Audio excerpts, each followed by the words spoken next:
সুপ্রিয় শ্রোতা, নমস্কার সকলকে। আজ আমি আপনাদের সামনে উপস্থিত হয়েছি অবনীন্দ্রনাথ ঠাকুরের একটি গল্প রাজকাহিনী নিয়ে।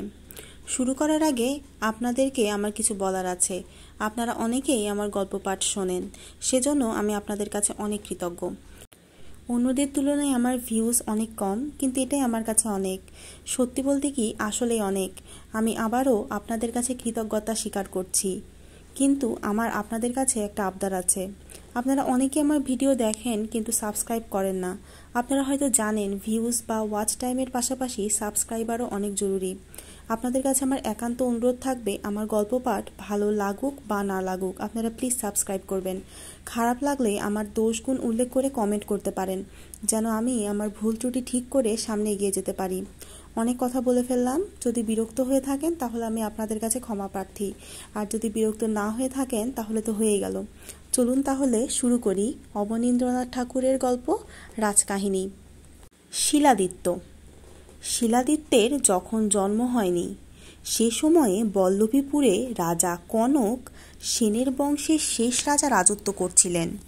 সেই সময় বল্লভীপুরে সূর্যকুণ্ড নামে অতি পবিত্র একটি কুণ্ড ছিল। সেই কুণ্ডের একধারে প্রকাণ্ড সূর্য মন্দিরে এক অতিবৃদ্ধ পুরোহিত বাস করতেন। তার একটিও পুত্রকন্যা কিংবা বন্ধু বান্ধব ছিল না। অনন্ত আকাশ সূর্যদেব যেমন একা, তেমনি আকাশের মতো নীল প্রকাণ্ড সূর্যকুণ্ডের তীরে আদিত্য মন্দিরে সূর্য পুরোহিত তেজস্বী বৃদ্ধ ব্রাহ্মণ বড়ই একাকী, বড়ই সঙ্গীহীন ছিলেন। মন্দিরে দীপদান, ঘণ্টাধ্বনি, উদয়, অস্ত, সন্ধ্যা, আরতি সকলই ভার ছিল তার ওপর। ভৃত্য নেই, অনুচর নেই, এমনকি একটি শিষ্যও নেই। বৃদ্ধ ব্রাহ্মণ প্রতিদিন 30 ওজনের পিতল প্রদীপে 2 সন্ধ্যা সূর্যদেবের আরতি করিতেন। প্রতিদিনই সেই শীর্ণ হাতে রাক্ষস রাজার রাজমুকুটের মতো মন্দিরের প্রকাণ্ড ঘণ্টা বাজাতেন, আর মনে মনে ভাবতেন, যদি একটি সঙ্গী পাই তবে বৃদ্ধ বয়সে তার হাতে সমস্ত ভার দিয়ে নিশ্চিন্ত হই। সূর্যদেব ভক্তের মনোবাঞ্ছা পূর্ণ করলেন। একদিন পৌষ মাসের প্রথমে ঘন কুয়াশায় যখন চারদিক অন্ধকার ছিল, সূর্যদেব অস্ত গেছেন। বৃদ্ধ পুরোহিত সন্ধ্যার আরতি শেষ করে ভীমের বুক পাটাখানার মতো প্রকাণ্ড মন্দিরের লোহার কপাট বহু কষ্টে বন্ধ করছেন। এমন সময় ম্লান মুখে একটি ব্রাহ্মণ কন্যা তার সম্মুখে উপস্থিত হলো। পরনে ছিন্ন বাস, কিন্তু অপূর্ব সুন্দরী। বোধ হলো যেন শীতের ভয়ে একটি সন্ধ্যা তারা সূর্য মন্দিরে আশ্রয় চায়। ব্রাহ্মণ দেখলেন কন্যাটি সুলক্ষণা, অথচ তার বিধবার বেশ। তিনি জিজ্ঞাসা করলেন, কে তুমি, কি চাও? তখন সেই ব্রাহ্মণ বালিকা কমলকরীর মতো ছোট্ট দুখানি হাত জোর করে বললেন, প্রভু, আমি আশ্রয় চাই।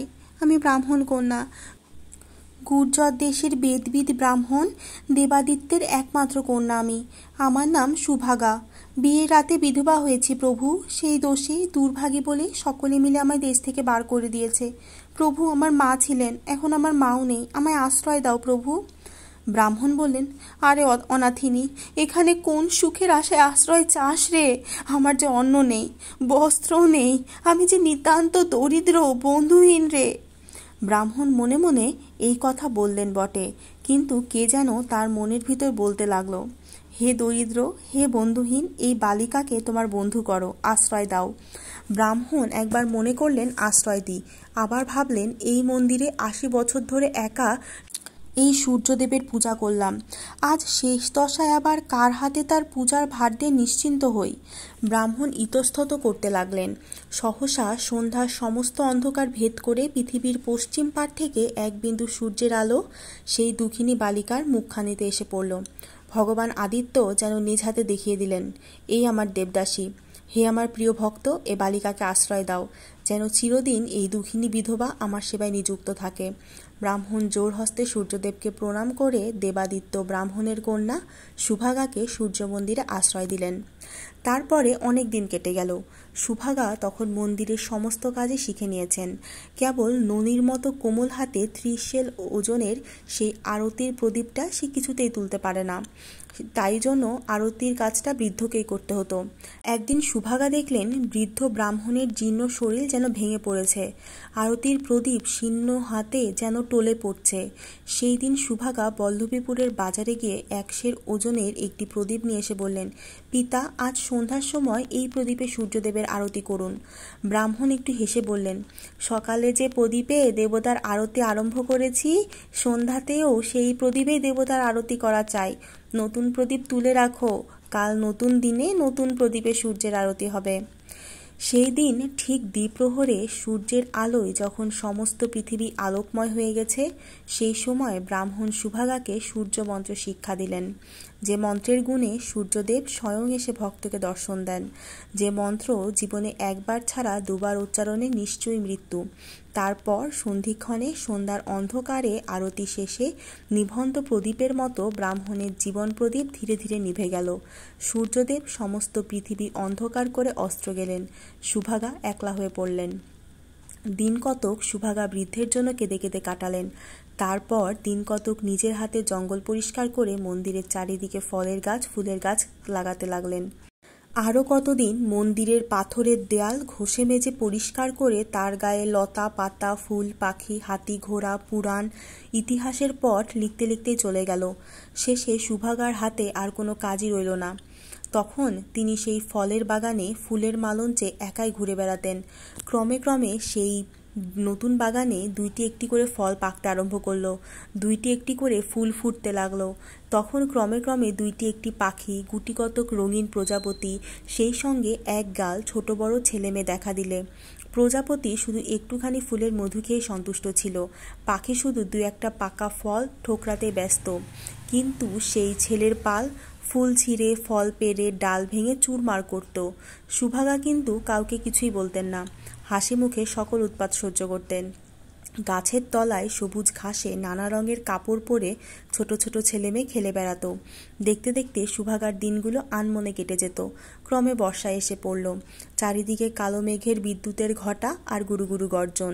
সেই সময় একদিন খুরের মতো পূবের হাওয়া সুভাগার নতুন বাগানে ফুলের বোটা কেটে গাছের পাতা ঝরিয়ে সাধের মালঞ্চ শূন্যপ্রায় করে সনসন শব্দে চলে গেল। পাখির ঝাঁক হাওয়ার মুখে উড়ে গেল। প্রজাপতির ভাঙা ডানা ফুলের পাপড়ির মতো চারিদিকে ছড়িয়ে পড়ল। ছেলের পাল কোথায় যেন অদৃশ্য হয়ে গেল।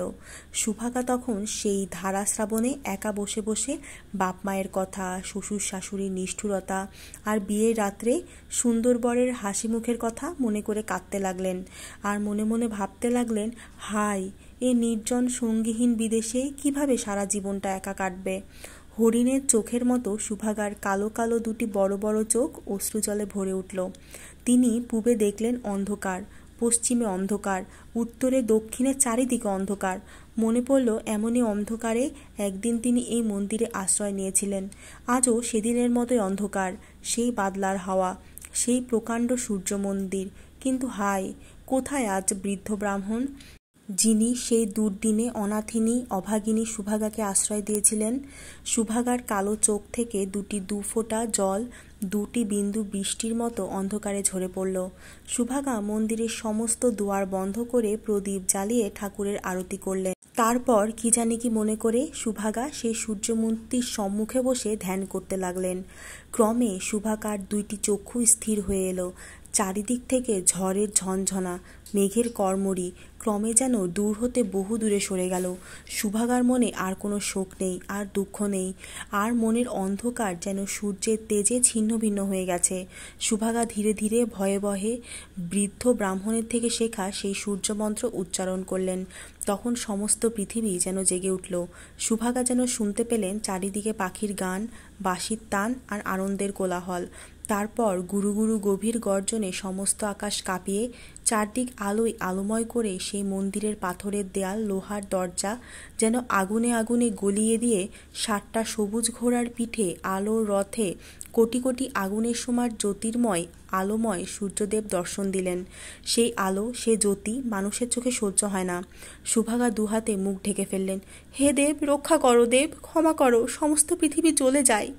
সূর্যদেব বললেন, ভয় নেই, ভয় নেই বৎস, বর প্রার্থনা করো। বলতে বলতে সূর্যদেবের আলো ক্রমশ ক্ষীণ হয়ে এলো। শুধু একটুখানি রাঙা আভা সধবার সিঁদুরের মতো সুভাগার সিঁথি আলো করে রইল। তখন সুভাগা বললেন, প্রভু, আমি পুত্রহীনা, বিধবা, অনাথিনী, বড় একাকিনী। আমায় বর দাও, যেন এই পৃথিবীতে আমার আর থাকতে না হয়। সমস্ত জ্বালা যন্ত্রণা থেকে মুক্ত হয়ে আমি আজই তোমার চরণতলে আমার মরণ স্বীকার করতে চাই প্রভু। সূর্যদেব বললেন, বৎসে, দেবতার বরে মৃত্যু হয় না, দেবতার অভিশাপে মৃত্যু হয়। তুমি বর প্রার্থনা করো। তখন সুভাগা সূর্যদেবকে প্রণাম করে বললেন, প্রভু, যদি বর দিলে তবে আমায় একটি ছেলে আর একটি মেয়ে দাও, আমি তাদের মানুষ করি। ছেলেটি তোমার মতো যেন তেজস্বী হয়, মেয়েটি হবে চাঁদের কণার মতো সুন্দরী। সূর্যদেব তথাস্তু বলে অন্তর্ধান করলেন। ধীরে ধীরে সুভাগার চোখে ঘুম এলো। সুভাগা পাষাণের মতো আঁচল পেতে শুয়ে রইলেন। চারিদিকে ঝমঝম করে বৃষ্টি নামল। যখন ভোর হয়ে এসেছে, সুভাগা ঘুমের ঘোরে শুনতে লাগলেন তার সেই ভাঙা মালঞ্চে ছোট ছোট দুটি পাখি কি সুন্দর গান ধরেছে। ক্রমে সকালবেলার একটুখানি সোনার আলো সুভাগার চোখে পড়ল। তিনি তাড়াতাড়ি উঠে বসলেন। আঁচলে টান পড়ল। চেয়ে দেখলেন দুইটি কচি ছেলে মেয়ে কোলের কাছে ঘুমিয়ে আছে। সূর্যদেবের বর সফল হলো। সুভাগা দেবতার মতো সুন্দর দুটি সন্তান কোলে নিলেন। সকল লোকের চোখের আড়ালে নির্জন মন্দিরে জন্ম হলো বলে সুভাগা তাদের দুজনের নাম রাখলেন গায়েব গায়েবী। সুভাগা গায়েব আর গায়েবীকে বুকে নিয়ে মন্দিরের বাইরে এলেন। তখন পূর্বে সূর্যদেব উদয় হচ্ছিলেন, পশ্চিমে চাঁদ অস্ত যাচ্ছিলেন। সুভাগা দেখলেন গায়েবের মুখে সূর্যের আলো ক্রমেই ফুটে উঠতে লাগলো, আর গায়েবীর কালো চুলে চাঁদের জ্যোৎস্না ধীরে ধীরে নিভে গেল। তিনি মনে মনে বুঝলেন, গায়েবীকে এই পৃথিবীতে আর বেশি দিন ধরে রাখা যাবে না। গায়েব ক্রমশ যখন বড় হয়ে পাঠশালায় যেতে আরম্ভ করলেন, সেই সময় গায়েবী মায়ের কাছে বসে মন্দিরের কাজকর্ম শিখতে লাগলেন। গায়েব যেমন দুরন্ত দুর্দান্ত, গায়েবী ঠিক তেমনি শান্তশিষ্ট। গায়েবীর সঙ্গে কত ছোট ছোট ছেলে মেয়ে সেধে সেধে খেলা করতে আসতো, কিন্তু গায়েবের উৎপাতে পাঠশালার সকল ছেলে অস্থির হয়ে উঠেছিল। শেষে তারা সকলে মিলে একদিন পরামর্শ করলে, গায়েব আমাদের যে লেখায় পড়ায় গায়ের জোরে সকল বিষয় বড়, এসো আমরা সকলে মিলে গায়েবকে রাজা করি, আর আমরা প্রজা হই, তাহলে গায়েব আর আমাদের উপর অত্যাচার করতে পারবে না। এই বলে সকলে মিলে গায়েবকে রাজা বলে কাঁধে চড়ে নৃত্য আরম্ভ করলো। গায়েব হাসি খুশিতে সেই ছোট ছোট ছেলেদের কাঁধে চড়ে বসে আছে। এমন সময় খুব একটি ছোট ছেলে বলে উঠল, আমি রাজার পূজারী, মন্ত্র বলে গায়েবকে রাজটিকা দেব। তখন সেই ছেলের পাল গায়েবকে একটা মাটির ঢিবির উপর বসিয়ে দিলে। গায়েব সত্যি রাজার মতো সে মাটির সিংহাসনে বসে আছেন। এমন সময় সেই ছোট ছেলেটি তার কপালে তিলক টেনে বললে, গায়েব, তোমার নাম জানি, বলো তো তোমার মায়ের নাম কি, বাপের নাম কি? গায়েব বললেন, আমার নাম গায়েব, আমার বোনের নাম গায়েবী, আমার মায়ের নাম সুভাগা, আমার বাপের নাম কি? গায়েব তা জানে না। তিনি যে সূর্যদেবের বরপুত্র, নাম বলতে পারলেন না। লজ্জায় অধোবদন হলেন। চারিদিকে ছেলের পাল হু হু করে হাততালি দিতে লাগলো। লজ্জায় গায়েবের মুখ লাল হয়ে উঠল। তখন এক পদাঘাতে সেই মাটির সিংহাসন চূর্ণ করে চট চাপড়ে ছোট ছেলেদের ফোলা গাল বেশি করে ফুলিয়ে রাগে কাঁপতে কাঁপতে গায়েব একেবারে দেব মন্দিরে এসে উপস্থিত হলেন। সুভাগা গায়েবীর হাতে পিতলের একটি ছোট প্রদীপ দিয়ে কেমন করে সূর্যদেবের আরতি করতে হয় তা শিখিয়ে দিচ্ছিলেন। এমন সময় ঝড়ের মতো গায়েব এসে পিতলের প্রদীপটা কেড়ে নিয়ে টান মেরে ফেলে দিলেন। নিরেট পিতলের প্রদীপ পাথরের দেয়ালে লেগে ঝনঝন শব্দে চুরমার হয়ে গেল। সেই সঙ্গে সূর্যদেবের মূর্তি আঁকা একখানা কালো পাথর সে দেয়াল থেকে খসে পড়ল। সুভাগা বললেন, আরে উন্মাদ, করলি কি? সূর্যদেবের মঙ্গলারতি ছাড়খাড় করে দেবতার অপমান করলি। গায়েব বললেন, দেবতা বুঝিনে, সূর্যও বুঝিনে, বলো আমি কার ছেলে, তা না হলে আজ তোমার সূর্যমূর্তি কুণ্ডের জলে ডুবিয়ে দেব। যদিও প্রকাণ্ড এই সূর্যমূর্তি ভীম এলেও তুলতে পারতেন না, কিন্তু গায়েবের বীর দর্প দেখে সুভাগার মনে হলো কি জানি কি করে। তিনি তাড়াতাড়ি গায়েবের দুটি হাত ধরে বললেন, বাছা, শান্ত হ, ধীর হ, আর সূর্যদেবের অপমান করিস নে। পিতার নামে কি কাজ তোর? আমি না তোর মা? আমি তো আছি। গায়েবী তোর বোন, আর তোর কিসের অভাব? গায়েব তখন কাঁদতে কাঁদতে বলল, তবে কি মা, আমি নীচ, আমি জঘন্য, অপবিত্র পথের ধুলো, ভিখারির অধম। কথাগুলো তীরের মতো সুভাগার বুকে বাজল। তিনি দুই হাতে মুখ ঢেকে বসে পড়লেন। মনে মনে ভাবলেন, হা ভগবান, এ কি করলে? এই দুরন্ত ছেলেকে আমি কেমন করে বোঝাই, কি বলে প্রবোধ দেই? গায়েব গায়েবী নিজ নয়, অপবিত্র নয়, তারা যে সূর্যের সন্তান, সকলের চেয়ে পবিত্র, এ কথায় কে বিশ্বাস করবে?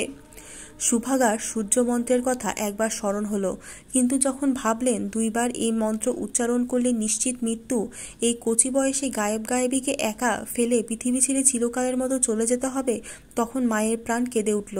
সুভাগা বললেন, বাছা, কথা রাখ, ক্ষান্ত দে, চল আমরা অন্য দেশে চলে যাই, সূর্যদেবকে তোদের পিতা বলে জেনে রাখ। গায়েব ঘাড় নাড়লেন, বিশ্বাস হয় না। তখন সুভাগা বললেন, তবে মন্দিরের সমস্ত দরজা বন্ধ কর, তখনই তোদের পিতাকে দেখতে পাবি, কিন্তু হায়, আমাকে আর ফিরে পাবি না। সুভাগা দুই চোখে জল পড়তে লাগলো। গায়েবী বলল, ভাই, মাকে কেন কষ্ট দাও? গায়েব উত্তর না দিয়ে মন্দিরের সমস্ত দরজা বন্ধ করে দিলেন। সুভাগা দুজনের হাত ধরে সূর্যমূর্তির সামনে গিয়ে ধ্যানে বসলেন। এই মন্দিরে একাকিনী সুভাগা একদিন মৃত্যুর ইচ্ছা করে যে মন্ত্র উচ্চারণ করেছিলেন, কাল সর্পের মতো সেই সূর্যমন্ত্র আজ উচ্চারণ করতে তার মায়ের প্রাণে কতই ভয়, কতই ব্যথা। সূর্যদেব দর্শন দিলেন। সমস্ত মন্দির যেন রক্তের স্রোতে ভাসিয়ে প্রচণ্ড মূর্তিতে দর্শন দিলেন। সুভাগা বললেন, প্রভু, গায়েব গায়েবী কার সন্তান? সূর্যদেব একটিও কথা বললেন না। দেখতে দেখতে সূর্যের প্রচণ্ড তেজে ভিখারিণী সুভাগার সুন্দর শরীর জ্বরে পুড়ে ছাই হয়ে গেল। গায়েবী কেঁদে উঠল, মা, মা। গায়েব জিজ্ঞাসা করলেন, মা কোথায়? সূর্যদেব কোনো উত্তরই দিলেন না, কেবল পাষাণের ওপর সেই রসিকিত ছাই দেখিয়ে দিলেন। গায়েব বুঝলেন মা নেই। রাগে দুঃখে তার চোখে আগুন ছুটল। গায়েব মন্দিরের কোণ থেকে সূর্যমূর্তি আঁকা পাথরখানা কুড়িয়ে সূর্যদেবকে ছুঁড়ে মারলেন। যমরাজের মহিষের মাথাটার মতো সেই কালো পাথর সূর্যদেবের মুকুটে লেগে জ্বলন্ত কয়লার মতো একদিকে ঠিকরে পড়ল। সঙ্গে সঙ্গে গায়েব মূর্ছিত হয়ে পড়লেন। অনেকক্ষণ পরে গায়েব যখন জেগে উঠলেন, তখন সূর্যদেব অন্তর্ধান করেছেন। মাথার কাছে শুধু গায়েবই বসে আছে। গায়েব জিজ্ঞাসা করলেন, সূর্যদেব কোথায়? গায়েব তখন সেই কালো পাথরখানা দেখিয়ে বলল, ওই নাও ভাই, আদিত্যশিলা। এই পাথর তুমি যার উপর ফেলবে তার নিশ্চিত মৃত্যু। সূর্যদেব এটি তোমায় দিয়ে গেছেন আর বলেছেন তুমি তারই ছেলে। আজ থেকে তোমার নাম হলো শিলাদিত্য। তোমার বংশ সূর্য বংশ। এই নাম দিয়ে তুমি পৃথিবী শাসন করবে। আর মনে মনে তুমি ডাকলেই ওই সূর্যকুণ্ড থেকে 7টা ঘোড়ার পিঠে সূর্যের রথ তোমার জন্য উঠে আসবে। রথের নাম সপ্তাশ্ব রথ। যাও ভাই, সপ্তাশ্ব রথে আদিত্যশিলা হাতে পৃথিবী জয় করে এসো। গায়েব বললেন, তোকে কোথা রেখে যাব বোন? গায়েবী বললেন, ভাই, আমাকে এই মন্দিরেই রেখে যাও। আমি বাগানের ফল, কুণ্ডের জল খেয়ে জীবন কাটাবো। তারপর তুমি যখন রাজা হবে, আমায় এই মন্দির থেকে রাজবাড়িতে নিয়ে যেও। গায়েব মহা আনন্দে গায়েবীকে সেই মন্দিরে বন্ধ রেখে 7 ঘোড়ার রথে পৃথিবী জয় করতে চলে গেলেন। আর গায়েবী সেই রসিকৃত ছাই সূর্যকুণ্ডের জলে ঢেলে মারে ভাইরে বলে পাষাণের ওপর আছাড় খেয়ে পড়ল। সেই গভীর রাতে যখন আকাশে তারা ছিল না, পৃথিবীতে আলো ছিল না, সেই সময় হঠাৎ সূর্য মন্দির ঝনঝন শব্দে একবার কেঁপে উঠল। তারপর 80 মণ কালো পাথরের প্রকাণ্ড সূর্যমূর্তিকে নিয়ে আর ননির মতো সুন্দরী গায়েবীকে নিয়ে 8খানা মন্দির ক্রমে মাটির নিচে চলে যেতে লাগলো। গায়েবী প্রাণ ভয়ে পালানোর চেষ্টা করলেন, কিন্তু চেষ্টা বৃথা চেষ্টা। গায়েবীর দেয়াল ধরে উঠবার চেষ্টা করলে পাথরের দেয়ালে পা রাখা যায় না, কাচের সমান। গায়েবী তখন ভাইরে বলে অজ্ঞান হয়ে পড়ল। তারপর সব শেষ, সব অন্ধকার। কতদিন চলে গেছে। গায়েব সেই সপ্তাশ্ব রথে পৃথিবী ঘুরে দেশ বিদেশ থেকে সৈন্য সংগ্রহ করে রাজ্যের পর রাজ্য জয় করে শেষে বল্লভীপুরে রাজাকে সেই আদিত্য শিলা দিয়ে সম্মুখ যুদ্ধে সংহার করে শিলাদিত্য নাম নিয়ে সিংহাসনে বসে। পাঠশালার সঙ্গীদের কাউকে মন্ত্রী, কাউকে সেনাপতি করে। যত নিষ্কর্মা বুড়ো কর্মচারীদেরকে তাড়িয়ে দেয়। তারপর হুলুধ্বনি শঙ্খধ্বনির মাঝখানে শিলাদিত্য চন্দ্রাবতী নগরের রাজকন্যা পুষ্পবতীকে বিয়ে করে। এরপর শ্বেতপাথরের শয়ন মন্দিরে বিশ্রাম করতে গেলেন। ক্রমে রাত্রি যখন গভীর হলো, কোনো দিকে কোনো সারা শব্দ নেই। পায়ের ধারে চামরধারিণী চামর হাতে ঢুলে পড়েছে। মাথার শিয়রে সোনার প্রদীপ নিভু নিভু করছে। ঠিক সেই সময় শিলাদিত্য তার ছোট বোন গায়েবীর কচি মুখখানি স্বপ্নে দেখলেন। তার মনে হলো যেন অনেক অনেক দূর থেকে সেই মুখখানি তার দিকে চেয়ে আছে, আর সেই সূর্য মন্দিরের দিক থেকে কে যেন তাকে ডাকছে, ভাইরে, ভাইরে, ভাইরে। শিলাদিত্য চিৎকার করে জেগে উঠলেন। তখন ভোর হয়েছে। তিনি তৎক্ষণাৎ রথে চড়ে সৈন্য সামন্ত নিয়ে সূর্য মন্দিরে উপস্থিত হলেন। দেখলেন ভীমের বর্ম দুখানার মতো মন্দিরের দুখানা কপাট একেবারে বন্ধ। কতকালে লতা পাতায় সেই মন্দিরের দুয়ার যেন লোহার শিকড়ে বেঁধে রেখেছে। শিলাদিত্য নিজের হাতে সে লতাপাতা সরিয়ে মন্দিরের দুয়ার খুলে ফেললেন। দিনের আলো পেয়ে এক ঝাঁক বাদুড় ঝটাপট করে খোলার দরজা দিয়ে বেরিয়ে গেল। শিলাদিত্য মন্দিরে প্রবেশ করলেন। চেয়ে দেখলেন যেখানে সূর্যদেবের মূর্তি ছিল সেখানে প্রকাণ্ড একখানা কালো পর্দার মতো সমস্ত ঢেকে রেখেছে। শিলাদিত্য ডাকলেন, গায়েবী, গায়েবী, কোথায় গায়েবী? অন্ধকার থেকে উত্তর এলো, হাই গায়েবী, গায়েবী, কোথা গায়েবী? শিলাদিত্য মশাল আনতে হুকুম দিলেন। সেই মশালের আলোয় শিলাদিত্য দেখলেন উত্তর দিকটা শূন্য করে সূর্যমূর্তির সঙ্গে সঙ্গে মন্দিরের আধখানা যেন পাতালে চলে গেছে। কেবল কালো পাথরে 7টা ঘোড়ার মুন্ডু বাসুকির ফনার মতো মাটির উপরে জেগে আছে। যে ঘরে শিলাদিত্য গায়েবীর সঙ্গে খেলা করেছেন, যে ঘরে সারাদিন খেলার পর দুটি ভাই বোন গুর্জর দেশের গল্প শুনতে শুনতে মায়ের কোলে ঘুমিয়ে পড়তেন, সেখানে দেবদারু গাছের মতো পিতলের সেই আরতি প্রদীপ ছিল, সে সকল ঘরের আর কোনো চিহ্নমাত্র নেই। শিলাদিত্য সেই প্রকাণ্ড গহ্বরের মুখে দাঁড়িয়ে, গায়েবী, গায়েবী, তার সেই করুণ সুর। সেই অন্ধকার গহ্বরে ঢুকে ফিরে ক্রমে ক্রমে দূর থেকে পাতালের মুখে চলে গেল। গায়েব নিঃশ্বাস ফেলে রাজমন্দিরে ফিরে আসলেন। সেই দিন রাজ আজ্ঞায় রাজকর্মচারীরা পুরো সোনার পাত নিয়ে সেই প্রকাণ্ড মন্দিরের আগাগোড়া মুড়ে দিতে লাগলো। শিলাদিত্য সেই মন্দিরে আর অন্য কোনো মূর্তি প্রতিষ্ঠা করলেন না। সেই অন্ধকার গহ্বর থেকে সূর্যের ঘোড়াগুলি যেমন আধখানা জেগেছিল তেমনিই রইল। তারপর শিলাদিত্য পাহাড় কেটে শ্বেতপাথর আনিয়ে সূর্যকুণ্ডের চারিদিকে সুন্দর করে বাঁধিয়ে দিলেন। যখনই কোনো যুদ্ধ উপস্থিত হয়, শিলাদিত্য সেই সূর্যকুণ্ডের তীরে সূর্যের উপাসনা করতেন। তখনই তার জন্য সপ্তাশ্ব রথ জল থেকে উঠে আসত। শিলাদিত্য সেই রথে যখন যে যুদ্ধে গিয়েছেন সে যুদ্ধই তার জয় হয়েছে। শেষে এক বিশ্বাসঘাতক মন্ত্রী, যাকে তিনি সবচেয়ে বেশি বিশ্বাস করতেন, সবচেয়ে বেশি ভালোবাসতেন, সেই তার সর্বনাশ করলে। সেই মন্ত্রী ছাড়া পৃথিবীতে আর কেউ জানত না যে শিলাদিত্যের জন্য সূর্যকুণ্ড থেকে সপ্তাশ্ব রথ উঠে আসে। সিন্ধু পাড়ে শ্যামনগর থেকে পারদ নামের অসভ্য একদল জাবন যখন বল্লভীপুর আক্রমণ করে, তখন সেই বিশ্বাসঘাতক তুচ্ছ পয়সার লোভে সেই অসভ্যদের সঙ্গে ষড়যন্ত্র করে গো রক্তে সেই পবিত্র কুণ্ড অপবিত্র করলে। শিলাদিত্য যুদ্ধের দিন যখন সেই সূর্য কুণ্ডের তীরে সূর্যের উপাসনা করতে লাগলেন, তখন আগেকার মতো নীল জল ভেদ করে দেবরথ উঠে এলো না। শিলাদিত্য 7টা ঘোড়ার 7টা নামে বারবার ডাকলেন, কিন্তু হায়, কুণ্ডের জল কেমন যেন স্থিরই রইল। শিলাদিত্য হা হুতাশ করে রাজরথে শত্রুর সম্মুখে উপস্থিত হলেন, কিন্তু সেই যুদ্ধে তার প্রাণ গেল। সমস্ত দিন যুদ্ধের পর সূর্যদেবের সঙ্গে সঙ্গে সূর্যের বরপুত্র শিলাদিত্য অস্ত গেলেন। বিধর্মী শত্রু সোনার মন্দির চূর্ণ করে বল্লভীপুর ছাড়খাড় করে চলে গেল। সুপ্রিয় শ্রোতা, আজ এই পর্যন্তই। রাজকাহিনী গল্পের পরবর্তী পর্ব নিয়ে খুব শিগগিরই উপস্থিত হব। ততক্ষণ ভালো থাকবেন, সুস্থ থাকবেন। সকলকে ধন্যবাদ।